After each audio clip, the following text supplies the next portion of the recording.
So I understand the story of the show follows this couple for over 200 years. Yeah. So vampires? I would love a vampire musical. Are you kidding me? There is one. It's called The Lost Boys. You heard it here. Dancing with the Vampires, Lestat. Those. Okay, but okay. Well, this one. Anyway, we're not vampires. No, we are just. darn. We do. What's interesting too is we go through 200 years and we do not change physically. We don't age. Neither do our children. There are 2 children in the show. One's 12, one's 10. Okay. Chris and Andrea, who play Johnny and Elizabeth, and they don't change in age either. It's very Severance in that you don't know what era we're in. You know what era we're in, but the rules are different. Now, I know Love Life was a show that was originally before the pandemic, and you guys were like, we're sticking on to this, we're bringing this to New York City Center or bust. So tell me, what about Love Life were you all wanting to keep to make sure the New York audience got to see? Well, we actually got all the way to running through the whole show in a rehearsal room the day that Broadway shut down. And so we knew what it was, and we knew what we had, and we knew who we had, and thankfully almost all of them, the principals are all back. And I was the artistic director at the time. I'm not anymore, but they were nice enough to invite me to be a consulting producer on this because I'd been there then. And the show is just a spectacular experiment from a long time ago. And when you see it, you can see bits and pieces of Cabaret and Company and Follies and all of these kind of concept musicals that followed. And indeed, Hal Prince, who worked on all of those, said that Love Life was one of the most important shows he saw as a young person because it introduced this idea of cracking open the narrative and doing it in a completely different way. And so we felt this is a classic Encores. Every time I have come to an encore show that you are music directing, the one thing I look forward to is you and your wonderful orchestra. So tell me, how many pieces are going to be in this one? What can we expect? Yes, 29. Yes! Original orchestrations by Kurt Weill. He was one of the only composers who did his own orchestration. I think we have a few more string players than they probably had in the original pit, so we're even a little more luxurious. The dance of the show, where did it begin for you, and how has it been going so far? Usually, beginning with when I'm doing movement, especially with their period pieces that take as you know, the show goes from mid-1700s to modern times.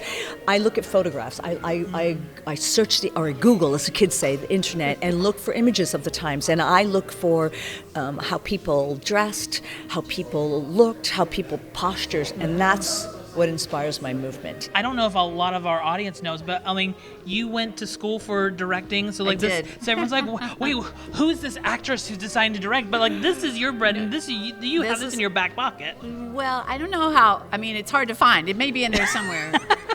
But I did. I moved to New York to direct. I directed a lot early in my career, but I kept wandering into the lane of acting. Actually, I was pulled into the acting lane. I didn't really want to be an actor. For good reason, though. I think sometimes things that you don't go after yourself and that people offer to you, you often really succeed in those things because you're not trying so hard. Yeah. Because you're like, I'll never do that. I used to say, I'll never get a show anywhere. And so like you make bigger choices and you're more yourself because you're like, that'll never happen. So there's always my real heart has always been to be a leader and to make an example for younger women coming up, not to recede. You're sharing the stage with the one and only Brian Stokes Mitchell. I mean, just watching you guys today doing your duet, what is that like to have that very tenor voice? Just like, I mean, because you've had a lot of great leading men, but like Brian Stokes Mitchell, what is that like? I mean, it takes me back to the very first time I ever saw Ragtime. And also, I told him the other day, the very first time I ever saw him was in Jelly's Last Jam. He replaced Gregory Hines. Because we were talking about, I don't know, why were we talking about tap dancing? Who knows? It's musical theater. Sure. I call him Broadway's dad. Because he is. Yeah, totally. He's Broadway's dad. For this with Encores, did you know about the show? Had you heard about the show, the music? Did you know anything about it? It's so interesting because I did a one-man show at Lincoln Center. I did a limited run of a show. How many years ago was that? Maybe 15 years ago. I don't know time anymore. Do you know time? COVID totally messed up my sense of time. Totally. It was 300 years ago, and I wanted to do songs of all kinds, and one of the hard things to do is to come up with a title for something that fits everything. I thought, I have the greatest title for the show. I'm going to call it Love Life. And I put called it Love Life in my show because they were songs about love and Sure. songs about life. And it wasn't until about 3 weeks later, a fan wrote me a letter saying, "Hey, did you know that there was a musical already called Love Life?" And I wrote back, said no, and they said it's Kurt Weill piece, and nobody knows this piece, and now to be doing this piece is pretty incredible.